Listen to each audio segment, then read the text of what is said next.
Political Review. I'm Mark Hall. We continue our coverage today on President Donald Trump's takeover of the Washington, D.C. Police Department. Returning to Capitol Review is Republican political strategist Colin Reed. He's also principal of the consulting group South and Hill, and Democratic strategist Ashwani Jain, who is also the author of Project 2027, the progressive blueprint for Democrats to regain control of Congress. Gentlemen, welcome back. Thanks, Mark.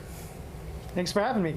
We're glad to have you both. Colin, let's start with you. Your reaction to President Trump and his takeover of the D.C. Police Department. Well, let's talk about some things we can agree on, Mark, which is D.C. should be the most beautiful, cleanest, safest city in the world. It should be a beacon for people to come, to live, to visit, to see. It is not only the capital of our country, but also the capital of the free world. And right now, it's indisputably not. So, and we can talk about how we got here, and I'm sure we'll get into that. But right now, there's the crime statistics. If you look at them demonstrably, in 2024, there were 27 homicides per every 100,000 people in D.C. When you compare that to New York or L.A., it was at 5 or 7 per every 100,000. So there's a lot of stats being thrown out right now. But the truth is this: D.C. has come a long way since the days of the pandemic when the city was out of control. But there's a lot more to do. And now we're trying a new way to get there. And let's hope for everyone it works, because without safety, without the citizens feeling like they can live their lives free and fear of danger, then that's the primary role of the government, and right now it's just not being achieved. Ashwani, I think we all want to say for D.C., but is this the right way to go about it? Absolutely not. Look, Republicans say this is about law and order, but Trump's own Department of Justice shows that crime is down in D.C. and that red states continue to lead the nation in crime.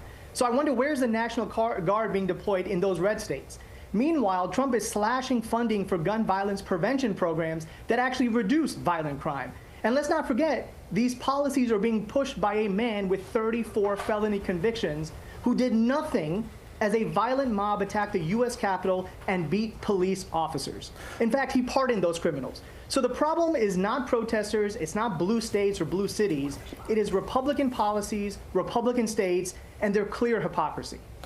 Well, Ashwani, your answer revealed a big part of the problem here, which is everything Donald Trump does, the Democratic Party and everybody who hates him will be reflexively against, even if it's a good idea. There's the why and there's the how. And we talked about why we need to do what's happening now, and now we're arguing about the how. But in terms of the National Guard being deployed, you look at a blue city like Albuquerque, New Mexico, for example. A few months ago, the Democratic mayor did exactly what Donald Trump is doing here in Washington, D.C. None of the state's Democratic office holders or members of Congress batted an eye. So it's clear this is about politics, and that's to be expected. And look, Donald Trump lost his District of Columbia 93-7, so he's got very few fans here. I get it, but one thing we should be able to agree on is that crime is not in a place where it needs to be in D.C., and at least we're trying something new.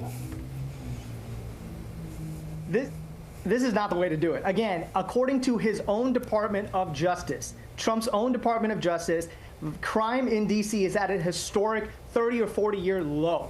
Meanwhile, red states continue to lead the entire nation in terms of violent crime and also increased poverty. So if he's going to do something actually sincerely, stop cutting the Department of Education that actually has programs that reduce crime, stop trying to cut programs that reduce gun violence, and also focus on the states and cities that actually do have increasing crimes. That's not what he's doing. This is clearly retaliatory, and this is not surprising because he does this all the time. Ashwani, the president's already going to ask for another 30 days. He's going to need congressional approval for that. Your reaction? Look, at the end of the day, by seizing control of D.C.'s police force, Trump is not actually solving anything. All he's doing, he's stoking fear and creating the illusion of strength to distract from how weak and corrupt his leadership really is. Look, this is a distraction, plain and simple, from the real stories that threaten his grip on power. His ties to Epstein, his 34 felony convictions, and his policy failures, from ballooning the national debt to abandoning allies to pushing extreme and unconstitutional agendas. When Trump is in political trouble, he always never pivots, he lashes out. He creates chaos, manufactures enemies, and turns government power into a personal shield. This is not surprising. This is what he always does. And unfortunately, this is what he's already saying he's going to do with other blue cities. Well, saying that crime has come down from historic highs, it's like rearranging deck chairs in the Titanic.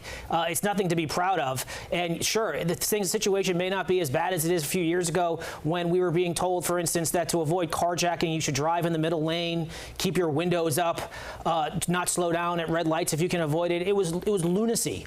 And we all kind of, in the district, we kind of got used to it and we got desensitized to it. We said, this is just the way it is. It doesn't have to be the way, it's not the way it should be. And look, we're trying something new. It's going to be a 30-day experiment, and whether it works or not, we'll soon see. But the idea that everything is just hunky-dory here in the district and that everything was going fine, and that seems to be the argument from the other side, that's just delusional. It's not matched by reality. Crime has touched everyone in the city, either themselves, their family, someone they know. Everyone understands what it's like to be walking down the street and look around. The Navy Yard has a curfew in the capital of the United States, in the shadow of the United States Capitol. There's a curfew.